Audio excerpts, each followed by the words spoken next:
Titles like Celeste, Hollow Knight, and The Binding of Isaac are all games I looked up to when starting my game dev career. My dream was to make a game as perfect as those award-winning titles. I was aiming for utmost quality, and that was where I went wrong. Quality over quantity is a phrase you've probably heard countless times before. It means that you should prefer how good something is over how much of it there is. Usually this is pretty good advice. You don't want to prioritize making the most money if it has the cost of doors falling off your plane. Just saying. But sometimes aiming for quality is what makes you fail. Just to be clear, not in Boeing's case. The book Art and Fear by David Bales and Ted Orland talks about an experiment done by Jerry Yolzman, who is a professor at the University of Florida. On the first day of class, film photography students were divided up into two groups, the quantity group and the quality group. The quantity group would be graded only on the number of photos they took, 100 being an A, 90 a B, and so on. The quality group only had to take one picture, but to get an A it had to be nearly perfect. By the end of the semester, it turned out that the quantity group ironically had better pictures than the quality group. The reason for this was because over the course of taking 100 photos, the quantity group had gotten so much exposure to different angles and compositions that the ISO was off the charts. With each shot, the quantity group learned from their mistakes and improved the next photo.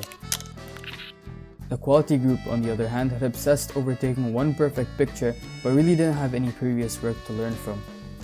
As James Clear puts it in his book Atomic Habits, if you want to master a habit, the key is to start with repetitions, not perfection. Atomic Habits actually has a chapter where he talks about this concept, so if you're interested, it's chapter 11. So how does this relate to programming? I often see that when someone is learning to code, they have some huge dream project in mind that they really want to get started on. I certainly did when I was learning game development. As soon as I understood some basics, I got straight to making my dream game, and not surprisingly, I opened up that Unity project about 5 times before quitting. This dream project that many beginners have is what actually gets in the way of them learning programming. When you attempt to make big projects like this, you often want to get everything perfect. You obsess over the quality of tiny things you really don't have the skill to make yet. This slows you down because each feature you try to make takes you a long time and way too much effort. Not only does this discourage you from programming, but it also impedes the learning process. Going back to the film photography experiment, we can really see that learning comes from quantity and repeatedly working on learning something in different conditions. Focusing on quality won't do you much good until you've learned what you need to learn. So what's the quantity I'm talking about that you should focus on when learning to code? Instead of trying to make one really big project, make a bunch of smaller projects with diverse features. Just like the photography students, you'll learn way more like this. For one, small projects that take just days to complete provide feedback much faster. This helps you understand what you're doing right and wrong quicker. Then you can apply that knowledge to the next mini project and keep building up.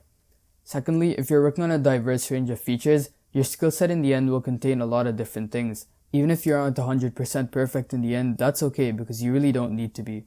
Also, making smaller projects reduces the risk of burning out. If you start a big project, you might go strong for the first few days, but there's a high likelihood that it'll end up getting way too complicated and hard to manage at your skill level.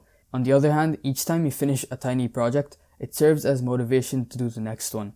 If you find it hard to think of what to create, I highly recommend you try coding challenges like game jams. In a game jam, you're given a theme and a time limit to produce a game based on some guidelines. I've done Bracky's and GMTK's game jams, and I can tell you that they are a lot of fun, but also they encourage you to push your creativity and game dev skills. The reason I think they're so good for learning is because the deadline, while stressful at times, makes sure that there's no slacking and also keeps the game in a realistic scope. Each time you participate, you pretty much go through a mini version of the development cycle, from prototyping to a final product, and this is really good for practice. After the game jam ends, there will also be a judging phase, and you'll get a lot of invaluable feedback. This is really useful for seeing where your weaknesses are as a programmer. Also, these small projects sometimes end up developing into full games. If you remember those games I mentioned at the start, those actually all started off as game jam entries, which is pretty insane. So if you're a beginner, I hope this video encourages you to start small and build up your skills. There's nothing wrong with making big projects, but building a solid foundation through smaller projects is really important. As proven by the photography experiment, you'll get better results when aiming for learning with quantity and repetition rather than hyper-focusing onto quality and perfection.